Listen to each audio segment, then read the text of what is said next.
This is CBC Winnipeg News.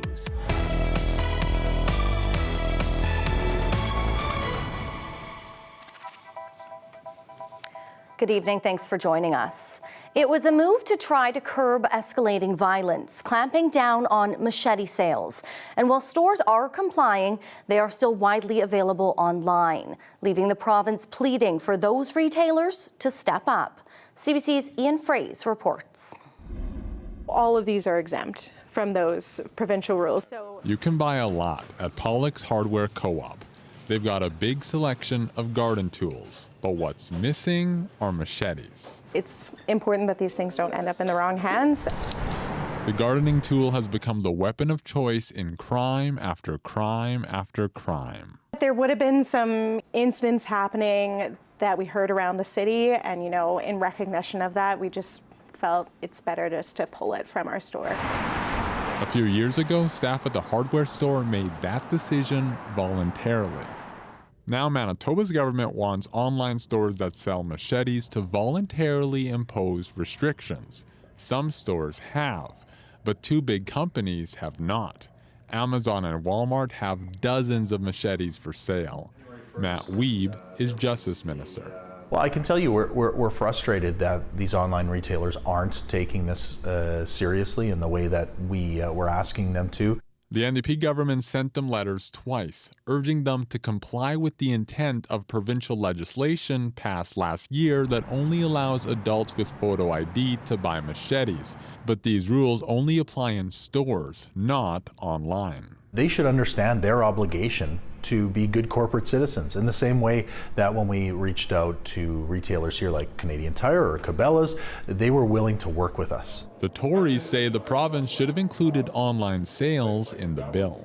If a person can walk into a retail store and they're controlled on what they can purchase, but yet they can go online and purchase the same item without any sanctions, then what's the sense of having that law?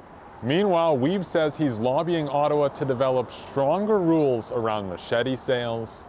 He wants some machetes banned because they do more harm than good. Ian Fraze, CBC News, Winnipeg.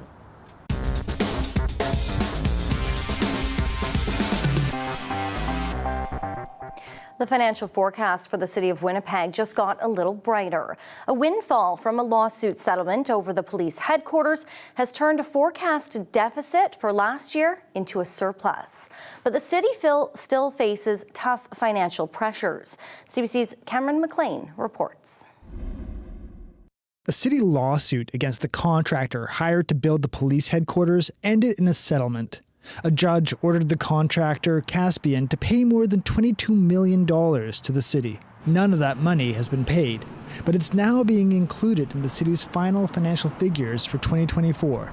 The last financial forecast, with numbers up to the end of November, projected a deficit of $20.5 million. That was offset by $9.7 million in the city's reserve fund and $7 million from the province, leaving the city with $3.8 million left to cover. Now, the city says it finished the year with a $7.2 million surplus, which will add to the reserve fund, bringing the balance to $17.6 million. Mayor Scott Gillingham says city finance staff, working with external auditors, gave the city permission to include the lawsuit settlement money.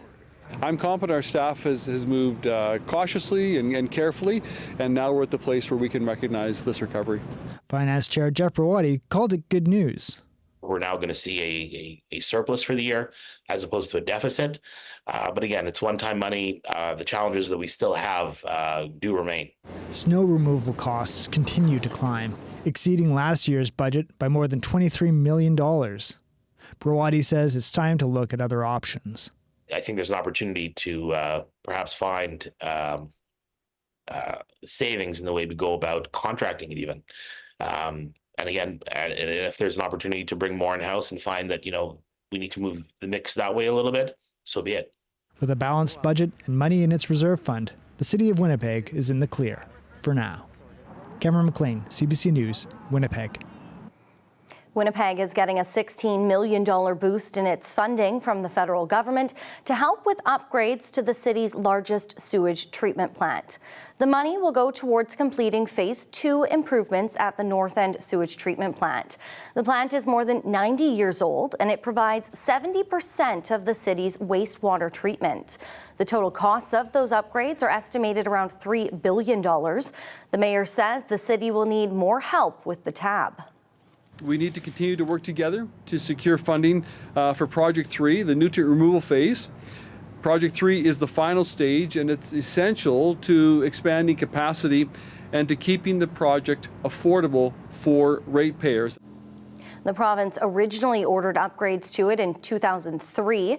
These upgrades are intended to reduce the volume of nutrients like phosphorus that flow out of the plant into the Red River and onto Lake Winnipeg. Phosphorus in particular leads to algae blooms on Manitoba's largest lake. A 14-year-old boy is in custody accused of stabbing a man to death in Long Plain First Nation. Police say the 26-year-old victim was dropped off with injuries at the Manitoba First Nations Police Service Detachment in the community last Monday. He was taken to hospital but died. RCMP say the man was stabbed by the teen after the car the man was in stopped at a home in the community. The teen has been charged with second-degree murder. A 57-year-old woman is dead after police say she was hit by a car near the Health Sciences Centre. It happened around 10:30 Friday night. Police say the woman was crossing at Maryland and Notre Dame at the time. She was taken to hospital in critical condition but later died. The driver did remain at the scene. Police are now looking for video or dash cam footage of the area. New owner, new name, and now new business model. A bar and vendor in the city's West Broadway neighborhood has once again opened its doors. While the former Sherbrooke Inn came with a questionable reputation, this new spot is hoping to shake that with the Kyoto Cat Club. CBC's Zubina Ahmed has more. Signs and banners show the beer vendor and bar at the Sherbrooke Inn has reopened. It closed last February when new owners took over. Dave McKeegan is the manager of the revamped bar called Kyoto Cat Club. Been cleaned up quite a bit and working on themes and, making it comfortable. It's a community bar. Try to get a pulse of what the community is looking for and start having some, bands and DJs and maybe a dart league, some karaoke. Breen Herbert Jose has lived in this area for 27 years.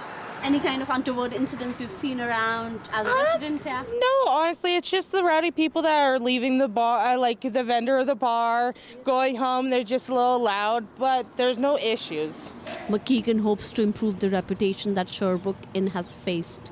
We're there to do a job and have a nice place that brings the area up. Already people that have been coming in go, wow, it looks a lot better than it used to. Morgan Wheelgors is one of the owners of Good Neighbor Brewing Company. It's right opposite Sherbrooke Inn. Good Neighbor benefited when Sherbrooke Inn closed. And with that, we actually did see an influx of consumers who were shopping there, actually venturing over and trying our product. And quite a few of them have spoken in the past year or so that even with the Sherby opening again, that they would still be devoted and loyal to coming here. Co-owner Amber Sarlon says they have trained their team for the needs of the area. Is approach it in a more kind of warming way. We have folks coming in asking for water. We give them water. We give them cups of coffee.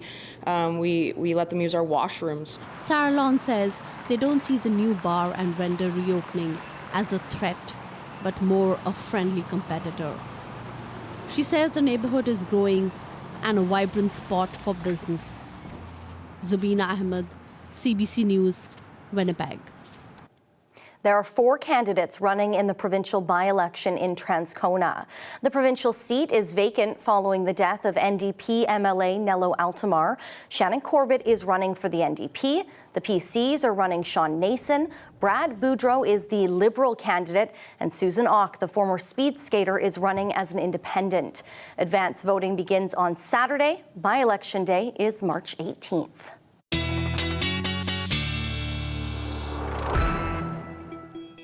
Ethan Williams is in now for a look at our forecast. Ethan. Well, Brittany, another warm one above seasonal temperatures for many of us once again across Manitoba. Even some double digits being reported in northwestern Ontario through Monday. You can see a little bit further north, we're sinking back into those minus temperatures and even some minus double digits along the Hudson Bay coast. But overall, not too bad of a day. Cloud cover, though, starting to increase. We're seeing a system moving through Saskatchewan, which could be bringing some flurries through southwestern Manitoba as we head into the overnight. And that is spreading cloud cover through much of the province and even through the Red River Valley, starting to see that develop. That means that as we get into Tuesday morning, we are looking at cloud cover with the possibility of some flurries by the morning hours. And keep in mind, a bit of a windier day for your Tuesday as we hit the noon hour.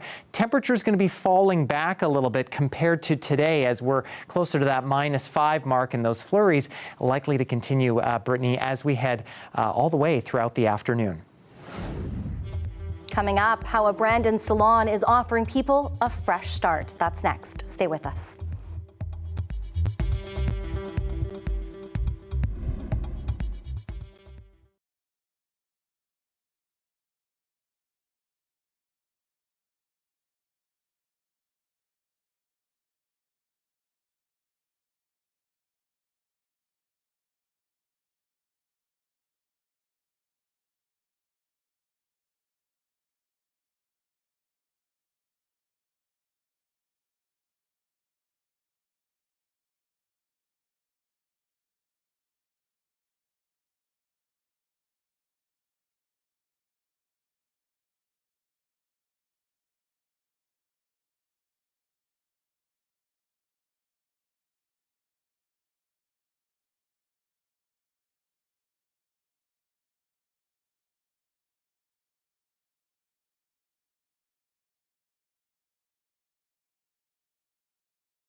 After fighting to get their lives back on track, 2 Manitoba women are hoping to do the same for others.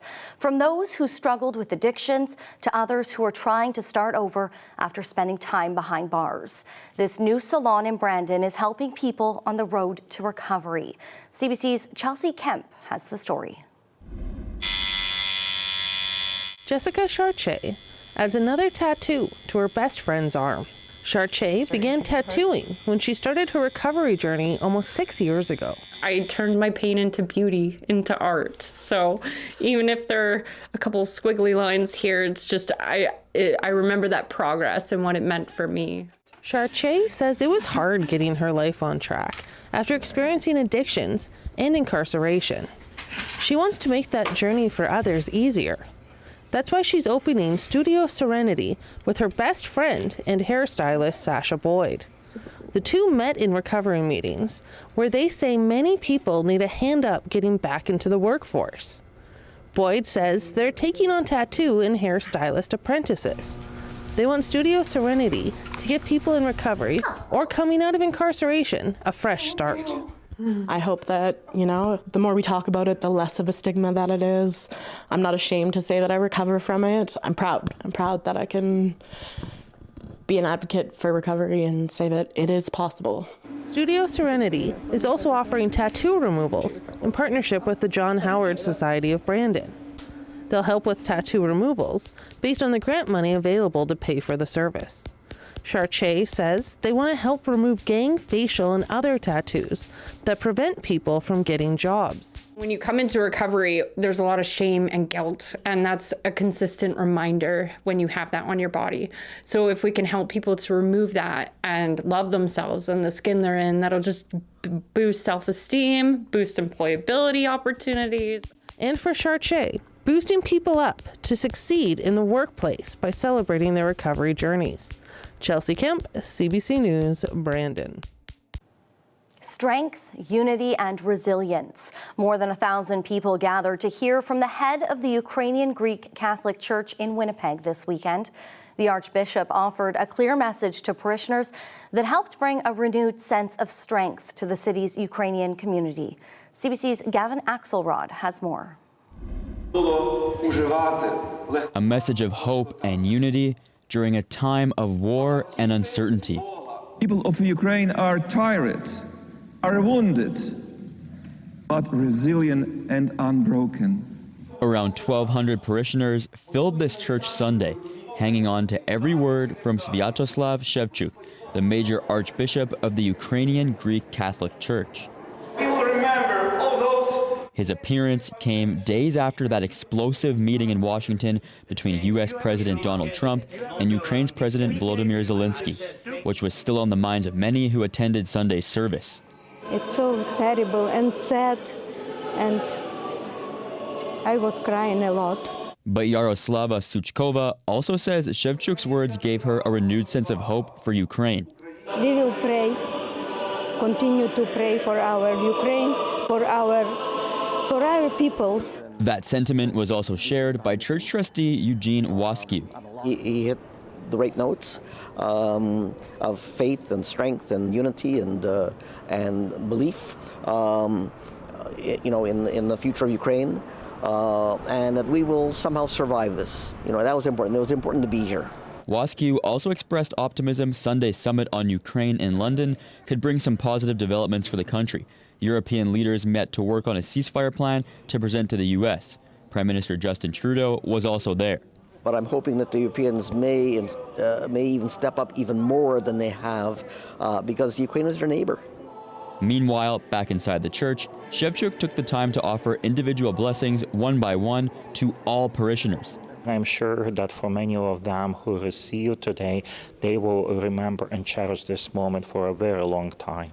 A much-needed uplifting moment for many living through the stress of war back in their home country. Gavin Axelrod, CBC News, Winnipeg. Winnipeg's Muslim community came together in prayer for the first iftar of Ramadan. The Manitoba Islamic Association opened the doors of its Grand Mosque on Saturday to break the first Ramadan fast. They held an event to teach non-Muslims about Islam. Samir Hassan says one of those teachings is the importance of charitable work. A month like this is really critical because it forces us to focus on the realities of just how blessed we are, and it heightens our focus in making sure that we're doing what we can to give back. The association is partnering with food banks to deliver prepared meals to those going hungry during Ramadan, including people experiencing homelessness. In a separate event Sunday, the Canadian-Palestinian Association of Manitoba held a potluck. Munthar Zeid says it's a reflection of what Ramadan is, an opportunity to bring people together, no matter their culture or religion.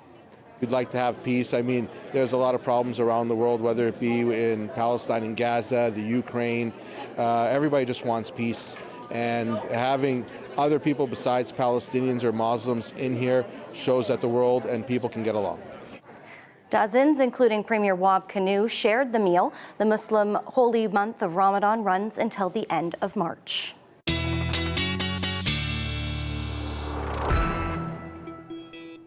Let's bring Ethan Williams back in for a forecast about how long this spring weather is expected to last. Ethan. Well, Brittany, we are watching for a little bit of some snow activity as we head into southwestern Manitoba, as we get a little bit into the kind of overnight hours into early Tuesday. Again, it's from this system that is just skirting southern Saskatchewan, heading into North Dakota, and could be bringing a little bit of snow to the southwest corner. But then high pressure starts to move in. We get a bit of clearing as we get into northern sections for Tuesday. But much of southern Manitoba, including the Winnipeg area, I think will be still on the cloudier side for Tuesday, with the possibility of some flurries kind of lingering here and there. However, a little more substantial clearing as we get overnight into Wednesday. But then we're keeping our eye on this next low pressure system. That's going to be moving in from northern Saskatchewan as we get through the day Wednesday, and impacting kind of the northern Interlake and most northern locations, while southern Manitoba begins to clear out. So just how much snow are we talking about? Well, there could be some pockets of heavier accumulation, particularly closer to the Hudson Bay coast, probably looking maybe 10 to 15 centimeters, but a general just skiff of kind of 1 to 3 centimeters throughout the rest of northern Manitoba. We will see a little bit of some wind picking up, especially through Tuesday into the Red River Valley, gusts near 40, and those should be dying down though as we get into Wednesday and we start to see those skies clear a bit and those temperatures stay fairly warm. Some nice days ahead for squirrels like this one that Gary caught in St. Vital, having a nice little snack here. And speaking of the animals, if you plan to take the dog for a walk in Winnipeg as we head into Tuesday, the only thing you'll need to be aware of is, of course, those winds gusting a little bit breezy at times, but generally looking at pretty uniform temperatures as we head through the day. Not going to be quite as warm as we've seen today, backing off a little bit here and there. But again, mostly cloudy skies with the possibility of some flurries is what we're looking at in the Winnipeg area. So in terms of a quick look at the next few days ahead here, again, I'll call it a -4, maybe -5 for Tuesday with a little bit of a wind. But we get a nice warm up as we head into Wednesday as those skies begin to clear out. And Thursday, even though temperatures drop back a little bit, that is still pretty much bang on seasonal for this time of year for the daytime high and overnight low. And we'll get some more sunshine coming around as well. I'll have a full look at your 7-day forecast. Brittany, coming up in just a little bit. Well, we have much more to come after this. Stay with us. You're watching CBC Winnipeg News.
U.S. President Donald Trump says 25% tariffs on Canadian imports will start tomorrow. This despite his own top aide complimenting Canada's efforts in tackling concerns around the common border. But Ottawa says it's ready to hit back with billions in retaliatory measures. Olivia Stefanovich has the latest.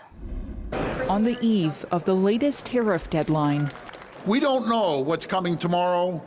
I'm not even sure if President Trump knows what's coming tomorrow. Confusion from Canadian officials. I'd love to say that I know all the answers. I don't, and I wish I had a better answer for Canadians and those whose jobs are at risk. I have no news to report on that front. The fact is that our government's first duty is to try and avoid these tariffs. The Trump administration previously said the levies could be all but avoided. The Mexicans and the Canadians have done a nice job on the border, meaning you have illegal crossings at their lowest level ever. But the U.S. president himself says the plan to impose sweeping tariffs on his top two trading partners is moving full steam ahead. On the tariffs, is there any room left for Canada and Mexico to make a deal before midnight? No room left for Mexico or for Canada. No, the tariffs, they're all set. They go into effect tomorrow. As Donald Trump added yet another reason for his decision. Tomorrow, tariffs 25% on Canada and 25% on Mexico, and that'll start. So they're going to have a tariff. So what they have to do is build their car plants, frankly, and other things in the United States, in which case they have no tariffs. If Trump is imposing tariffs, we're ready. Canada's Foreign Affairs Minister says Ottawa is prepared with a $155 billion retaliatory response. There's a level of unpredictability and chaos that comes out of the Oval Office, and we will be dealing with it. The decision that's been announced, I think, is deeply regrettable and will have a very significant impact, not just on Canadians, but also on Americans. And so the dialogue will continue. But we are prepared to respond as required. Unless he changes his mind, Trump's first round of tariffs are expected to take effect at midnight, marking the biggest increase to trade barriers that Canada has ever seen. Olivia Stefanovich, CBC News, Ottawa. Now, it's not just Trump's tariff threats that have been preoccupying Canadians. It's also his recent taunts against the country and its independence, a topic that likely came up during the latest meeting between Prime Minister Justin Trudeau and King Charles. Crystal Gamansing has more on that.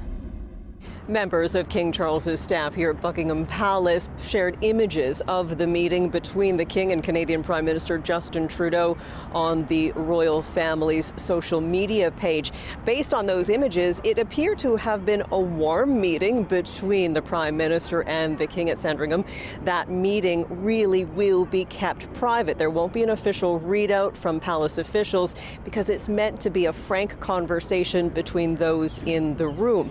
However, because the Prime Minister was here in the UK throughout the weekend for a security summit, we do have a good indication as to what he wanted to talk about. He said the most pressing issue for Canada and Canadians was Canadian sovereignty. We will discuss matters of importance to Canada and to Canadians, and I can tell you that nothing seems more important to Canadians right now than standing up for our sovereignty and our independence as a nation. Now, just because the issue has been broached with the King, that doesn't necessarily mean we'll hear any public statements from members of the royal family. I can't imagine the King is ever going to make any kind of public pronouncement, either as King of the UK or King of Canada, without a very direct instruction from the respective head of government. It's much more about sort of calming things down, and I'm sure that in the margins, in private, there are discussions happening, but they won't be sort of table thumping observations by the King. In the meantime, there will be another very public meeting coming up for King Charles. That will be the second state visit of U.S. President Donald Trump. For now, it appears that will go ahead. As Hardman has said, the royal family has a lot of experience dealing with many different characters, all of whom have made visits here to Buckingham Palace. Crystal Gamansing, CBC News, London. Trump's proposed tariffs include a 10% levy on oil imports into the U.S. Now, crude is Canada's largest export moneymaker, and the threat is forcing the federal government and provinces to reconsider cross-country pipelines. Sam Sampson reports. Looming U.S. tariffs have some oil rig workers concerned. The oil sands are employing less and less people as automation, and so it was already a nervous time. This is just adding to that. So there's definitely some frustration. U.S. President Donald Trump's proposed tariffs could slap a 10% levy on Canadian energy exports to the U.S. That would hit the largest export moneymaker, crude oil.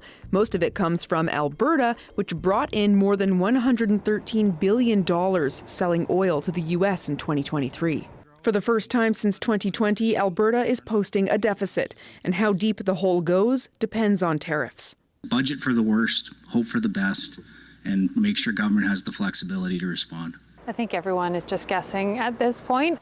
This energy consultant was Alberta's representative to Washington during Trump's first administration. She hopes the past month was full of industry one-on-ones. Behind the scenes, they can be having conversations with their American buyers, with refiners and others that use the resource to really explain the impacts that the tariffs will have on the United States and how Canada is part of the solution. One solution gaining momentum, building cross-Canada pipelines so Alberta's oil can get to international waters from Canadian ports, so we could sell to countries other than the U.S. Saskatchewan Premier Scott Moe said any pipeline is pre-approved in his province. Alberta Premier Danielle Smith wants to get on the same page. East to west pipeline plans have been drawn up and shut down in the past, mostly due to environmental concerns or low provincial and community support. Now, some say climate change regulations would still hinder future plans. Are we going to be obsessed with emission reductions regardless of how economically punitive they are to the country? Or are we going to accept that in a world that can't bring itself to be materially moving towards net zero, why would Canada give up this value? Canada's emission reductions plan makes it clear the focus is on addressing climate change while creating a strong economy. Still, these tariffs, no matter how they play out, have sparked even more discussion on how that could work. Sam Sampson, CBC News, Edmonton. In Germany, at least 2 people are dead and 11 others injured after a car rammed into a crowd of pedestrians. Authorities suspect it was an intentional attack.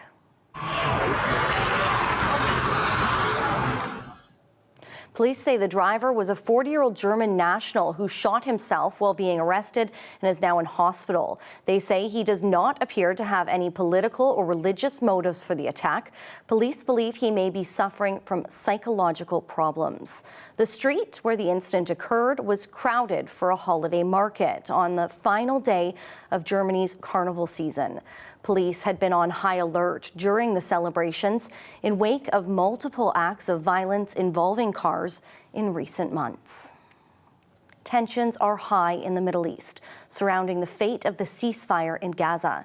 Israel has stopped food and supplies from entering the territory and is warning of more consequences for Hamas if the first phase of the ceasefire is not extended. Sasha Petrusik reports from Jerusalem. The delivery of aid seems to have become a very blunt negotiating tool on behalf of Israel as it tries to get Hamas to sign on to a proposal it says came from the United States, but which Israel is now pushing to extend the ceasefire as it's been going now on a bit-by-bit basis without any commitment to pull out any more troops or to declare peace in Gaza. This new proposal would cover 50 days, the holy Muslim month of Ramadan, which we're into right now, and then the period after that, which would be Jewish Passover. So by the end of April, what Israel is proposing is that all the hostages be out and that the ceasefire continue up until that point. It would, of course, leave the door open for fighting to continue at that time. Half of the hostages would be released right away, and the remaining half would be released if we reach an agreement on a permanent ceasefire. Again, Israel has accepted this plan, I accepted this plan, but so far, Hamas has rejected it. Now, the proposal that Hamas is backing, which Israel calls unacceptable, seems to be based on the original ceasefire agreement between Israel and Hamas. That would see the war end and Israeli troops pulled out, and all the hostages released. That's 59 Israeli hostages who are currently still in Gaza. We believe that about 24 of those are still alive. In Gaza, of course, if aid is stopped for a longer period of time, many people there fear that that is going to lead to the kind of difficulties that they had for many, many months during the fighting itself. Other countries have rejected and denounced Israel's plan, in particular Egypt and Qatar. But as far as Israel is concerned, the main thing is whether the U.S. backs it. The last comments from U.S. President Donald Trump seem to have given Israel a blank slate to do whatever it wanted. And it may be that that's the approach that Netanyahu is taking right now. In any case, without those trucks moving in, it could be some difficult time in Gaza, and it may not, in the end, bring Hamas back to the negotiating table. Sasha Petrusik, CBC News, Jerusalem. Firefighters are gaining some ground against wildfires in the Carolinas thanks to a change in the weather. More than 300 fires are burning in total across the two states, prompting a state of emergency. The largest is threatening an area just north of Myrtle Beach, a popular tourist destination in South Carolina. Hundreds of homes are at risk, and residents are under mandatory evacuation orders. So far, there are no reports of injuries. About 200 wildfires are burning across North Carolina. High winds and a lack of rainfall is keeping the wildfire danger high in both Carolinas and into parts of Georgia. Finding her way back to dance. One woman's journey after a tragic accident threatened to take it all away. We'll share more on her story straight ahead.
Trust is what journalists depend on to do their jobs. Without it, things can get difficult and even dangerous. Journalist Pia Renata knows all about that. She works for the Filipino outlet Rappler. Her work was targeted by the former Filipino president and his administration. She spoke earlier with CBC's Corey Funk. So yeah, in the Philippines, Rodrigo Duterte was president from 2016 to 2022. And during his time, he was a highly popular president. A lot of people loved him, felt very close to him. But at the same time, he was very openly hostile to any critics. And so journalists were one of those, especially journalists who were covering his administration critically, including Rappler, my news outlet. So we investigated his drug war, we investigated government deals in the military, and we were very, very critical, as journalists should be, right? We are watchdogs of the government. And during this time, Duterte didn't like it, didn't like the kind of coverage we were giving, and he ended up banning me from covering him. So I was banned 2018 to 2022 from covering the president, and this expanded to the rest of the newsroom. No one in Rappler could set foot in any venue where he was. So we challenged that ban. A year later, we went to the Supreme Court asking the court to declare unconstitutional the presidential coverage ban because it violated press freedom, which is enshrined in our Constitution. So aside from that, Duterte attacked our newsroom in many legal ways. So there were 11 legal cases filed against Rappler during his time.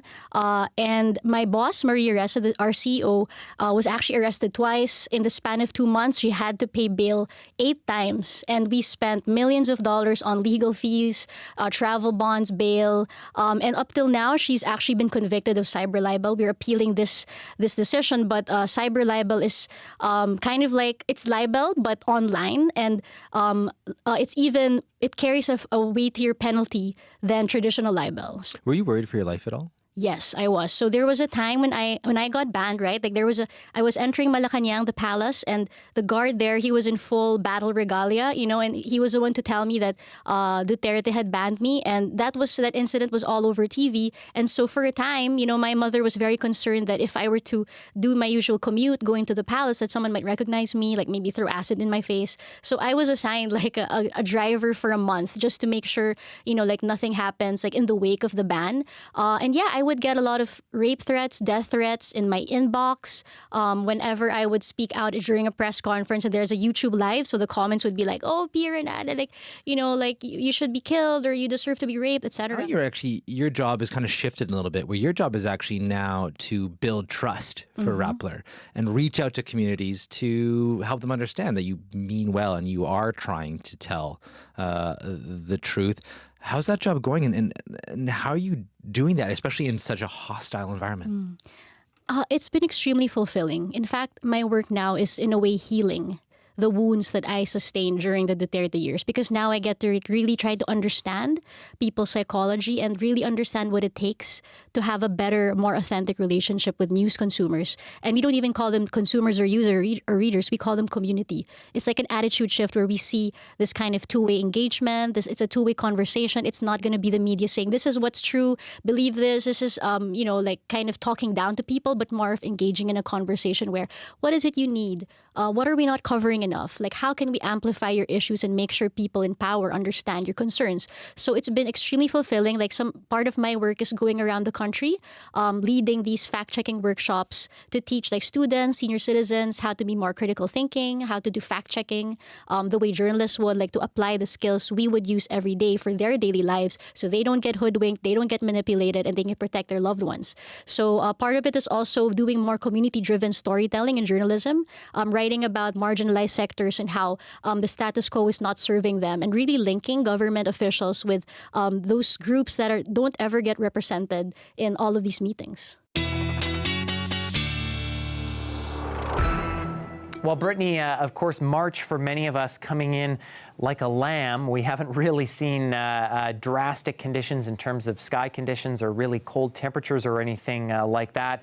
But the month of February was definitely a month where we saw some extremes, especially kind of on the cold side of things. And when it came to precipitation, really widespread through the province. Western sections, especially through the Parkland, getting near average precipitation on the month. But then you look through the rest of southern Manitoba, especially closer to the international border, barely managing to get, a quarter of what we normally see in the month of February. That trend also noticeable in northern Manitoba as well. And again, especially along the Hudson Bay coast, that's where we saw kind of lesser amounts of snow, but most areas ranging pretty well in terms of moisture, and especially places like Flin Flon and the Paw, closer to the Saskatchewan border, catching a few storm systems moving through, particularly later into the month, where that kind of helped bump up those snowfall amounts there. Temperatures for most areas throughout the province trending cooler than normal, through the month of February by several degrees in some cases, kind of a signal of that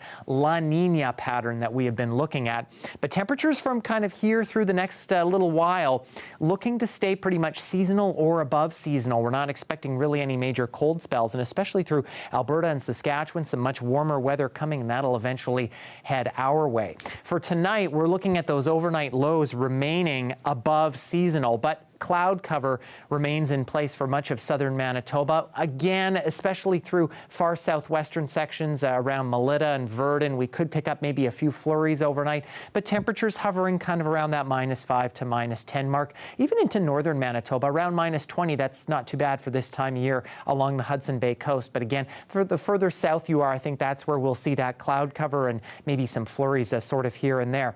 As we head into Tuesday, though, clouds begin to break, and we'll see some sunny breaks here and there throughout northern Manitoba, and temperatures again bumping up quite nice closer to the Saskatchewan border. But for southern Manitoba, we're staying mostly cloudy through the day. Maybe some breaks of sun here and there as we get a little later into the afternoon, Brittany. But overall, we'll be watching for those flurries. But temperatures staying pretty seasonal for this time of year. Thank you, Ethan.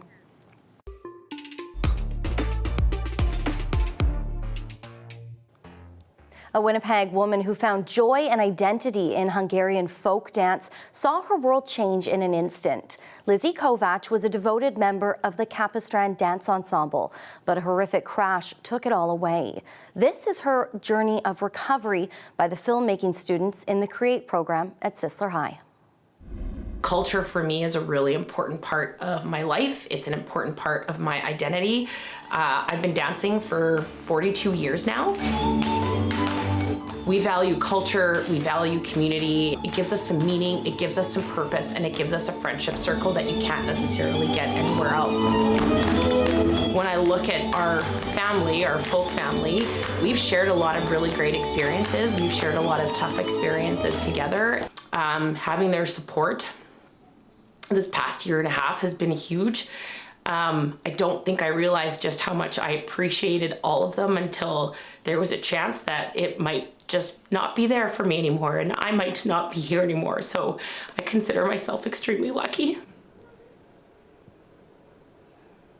On May 1st, I had a life-changing accident on my way home from work as I was riding my bike. I realized when I was halfway through the intersection, I saw the grill of the truck out of the corner of my right eye, and that was it. There was a crunch, and all I knew is I was flying off my bike. I landed on my head, my neck ricocheted, and I remember feeling the pavement on my face. The first thing that they told me was that I had a tibial plateau fracture, which is pretty serious because it's a non-weight bearing healing process. And mine was so bad that I needed to be off my feet for 3 months. And I had fractures on all sides of my ankle, and they needed to be able to reset that. And I found out that I needed to have metal plates really to stabilize the bones and to keep all that in there. So I'm now the bionic woman. Before I went into surgery is when I found out that I also had 10 broken ribs. I didn't actually feel anything initially. I think it wasn't until the shock started to wear off that I did start to feel some pain, and I just, my whole right side of the body took a massive impact. When I first saw Lizzie, I think I was shocked at first. It was heartbreaking. I almost didn't recognize her, to be honest, and knowing her, she was such a strong role model, and she's like a rock in everyone's life. So to see her so vulnerable and injured in that moment was definitely a huge shock. It was really hard to go back to dancing and not know what I was going to be able to do and how much I'd be able to get back to. I did know that at that point in time, and even from the beginning, my plan was always to get back to it. So it started on baby steps, and where I've gotten to now is I can actually dance through some choreographies. I'm still not at the ability I was before, but at least I can complete them and not make the group look bad on stage, which is a priority for me. So if you know Lizzie, you know that she loves a good motivational quote. You have a conversation with her, I guarantee she'll probably say at least one motivational quote. One of my favorite quotes is "Everything is figure-outable," because it's the one quote that can be applied in any situation, no matter how stressful it is, no matter what's going on, there's always a solution to a problem. That is a core value of mine of there's a solution to every problem. The "everything is figure-outable" applies to every situation. Still ahead, Ethan Williams is back with a last check on our forecast. You're watching CBC Winnipeg News. Stay with us.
Well, after a deep freeze, the warmer winter weather this weekend felt like a taste of spring. Many took advantage of the above-zero temperatures to get outside and enjoy the sunshine.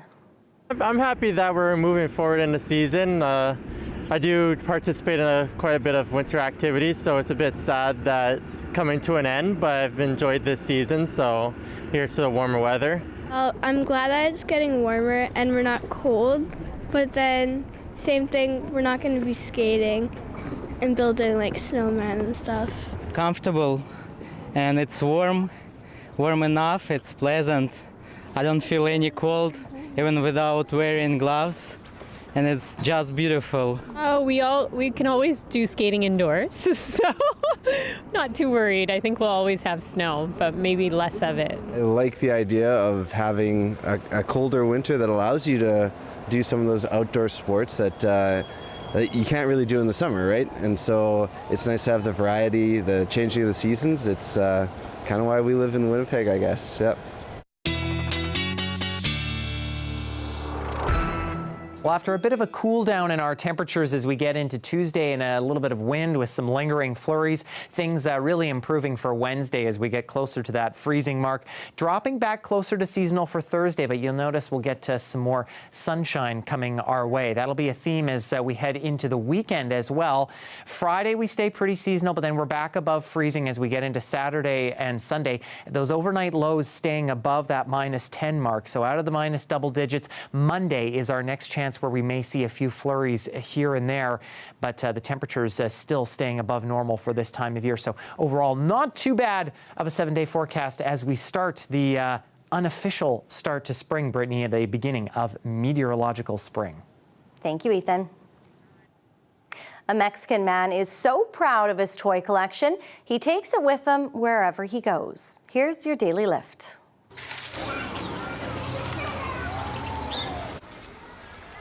That's Juan Carlos Flores. He has hundreds of toys glued all over his car, both outside and inside. It's been a childhood dream for him since his mother couldn't afford to buy them. After a lifetime of hardship, he says his ever-growing collection helps cheer him up. And if admiration from strangers and children is any indication, he's not alone in finding joy. That is quite the card. I'm sure has a lot of people stopping. Good icebreaker for conversations, I'm sure. Icebreakers happening out there as that spring temperatures warm up. Stay safe, stay warm. We'll see you back here tomorrow night.